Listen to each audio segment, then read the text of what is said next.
Good morning again, everyone. Thank you for joining us for our online service. We have one more Sunday left in 2020, so hold on to your hat. Of course, 2021 may end up telling us you ain't seen nothing yet, but God is good all the time, and we continue to trust in Him. 'Twas the night before Christmas, and all through the house not a creature was stirring. Actually, all the creatures were stirring and about to get stirred up even more. It was Christmas Eve 1981, and we were camped out at Mom and Dad's house. My sister, brother-in-law, and 4-year-old niece were camped out there as well. It was getting very late. My niece was already in bed, but the rest of us were having a party. My sister and I were playing a more or less friendly game of gin rummy. And then Lynn decided that the party was over. It was time for us to go have a baby. Just after we got to the hospital, Christmas Eve turned into Christmas Day or Christmas night. It was a long and painful evening, and Lynn had it rough too. The doctor didn't seem entirely pleased when he swept into the room around 7. Christmas carols were playing on the radio. Snow was gently falling outside. And then on Christmas morning at about 8:20, we were given the best Christmas gift ever. When you're born at a Catholic hospital on Christmas Day, you're an instant star. They put Tressa in a Christmas stocking rather than a receiving blanket. She received a special Christmas blessing from the head nun of the hospital. We got the star treatment because Tressa was a very special baby, a Christmas baby. The irony is the one that we honor on Christmas didn't get the star treatment when he was born. Okay, you can argue that he did get the star treatment, literally with a star. And angels announced his birth to a band of shepherds nearby, and then there was those 3 wise guys that showed up with the fancy shower gifts later. And then the government got involved and the new family had to leave the country. And that's all not counting the incredible, incredulous events preceding the birth. The baby was conceived without a human father and born to a virgin. With Matthew and Luke's help, we're able to see the special things that surrounded the birth of Jesus. But from the outside to the world around him, his birth didn't seem very special at all. His parents were obscure peasants from an obscure village. For us, Christmas is a very busy hustle and bustle time of year, but it was for them too, with travelers headed to their hometown for the census. Who had time to take note of a peasant baby being born to peasant parents in a barn? So the little town of Bethlehem didn't take note of the birth of Jesus that silent night. He was just an ordinary baby born to ordinary peasants in an ordinary barn. When I was a kid, I had trouble remembering to close doors behind me. My dad would always yell out the same thing. "Hey kid, were you born in a barn?" I wonder if Jesus got that. If he did, then he was able to answer, "Why, yes, I was." Okay, so being born in a barn isn't exactly something you see every day, but it certainly wasn't noteworthy or newsworthy. Nothing to see here. No one except Mary, Joseph, the shepherds, and later the Magi took note of the specialness of Jesus' birth. Just an ordinary couple having an ordinary baby in an ordinary barn. But inside the barn was the most extraordinary birth of all human history. The world's great religions have a healthy respect for Jesus Christ. Most Hindus greatly respect Jesus as a great holy man. The Quran has more honorific titles for Jesus than it does for Muhammad. Many Jews, perhaps grudgingly, respect Jesus as a noted rabbi. They respect Jesus, and so they will give him a tip of the hat at his birthday on Christmas. But a tip of the hat and maybe a sip of eggnog is all that Christmas is. And more in our secular world, he doesn't even get the tip of the hat, right? We know December 25th isn't really Christ's birthday in the same way that it's Tressa's birthday. We don't know the exact date of Jesus' birth. In fact, we don't even know the same year. Jesus was born sometime between 2 and 7 BC, so he was born between 2 and 7 years before Christ. Somebody muffed the math there a little bit. It's just an accident of history that led us to land on December 25th as a time for Christmas. The Orthodox Church still celebrates Christmas on January 7th. So if you leave your Christmas decorations up for an extra week, it's entirely orthodox. Literally. The date doesn't matter, and how you do or don't celebrate Christmas doesn't matter. The traditions that make Christmas Christmas to us vary from family to family and from place to place. And we mentioned last week that 2020 has more or less vetoed all of our Christmas traditions to a point. Again, how we mark Christmas doesn't matter, but the fact that Jesus was born matters an awful lot. John's gospel doesn't give the details of Jesus' birth. That's up to Matthew and Luke. But John makes sure that we understand that you don't just tell the story of Jesus' birth from the beginning. To really appreciate it, you've got to go back before the beginning. In the beginning was the Word, and the Word was with God, and the Word was God. He was with God in the beginning. Through him all things were made. Without him nothing was made that has been made. In him was life, and that life was the light of all people. The light shines in the darkness, and the darkness has not overcome it. The true light that gives light to everyone was coming into the world. He was in the world, and though the world was made through him, the world did not recognize him. He came to that which was his own, but his own did not receive him. Yet to all who did receive him, to those who believed in his name, he gave the right to become children of God. Children born not of natural descent, nor of human decision or a husband's will, but born of God. The Word became flesh and made his dwelling among us. We have seen his glory, the glory of the one and only Son who came from the Father, full of grace and truth. We have all received grace in place of grace already given. For the law was given through Moses. Grace and truth came through Jesus Christ. No one has ever seen God, but the one and only Son, who is himself God and is in closest relationship with the Father, has made him known.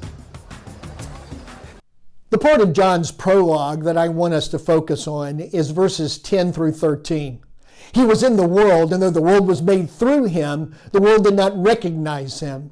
He came to that which was his own, but his own did not receive him. Yet to all who did receive him, to those who believed in his name, he gave the right to become children of God.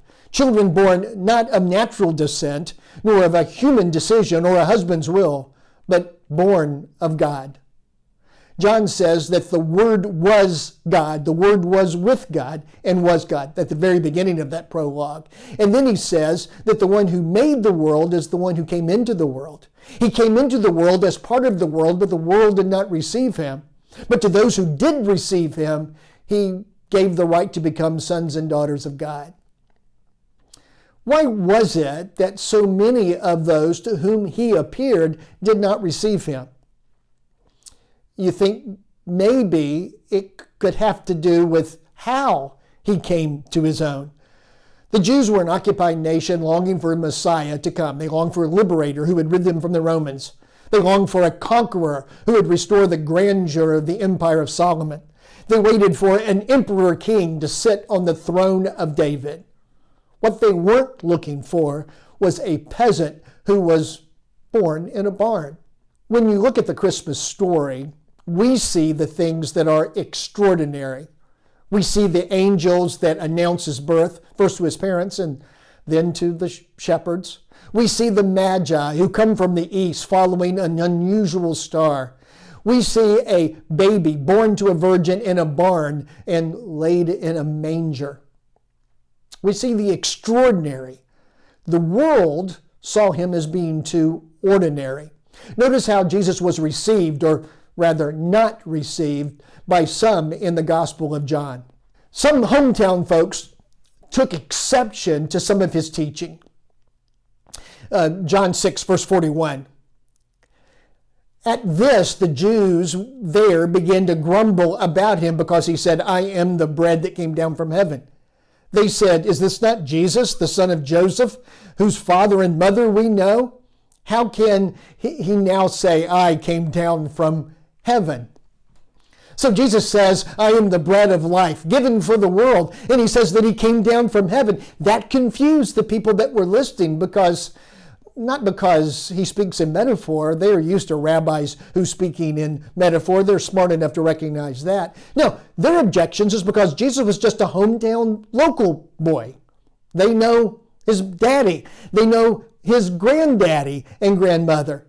They know him. How can he say he came down from heaven? You see, there are two basic reactions that you get when you're famous and from the hometown.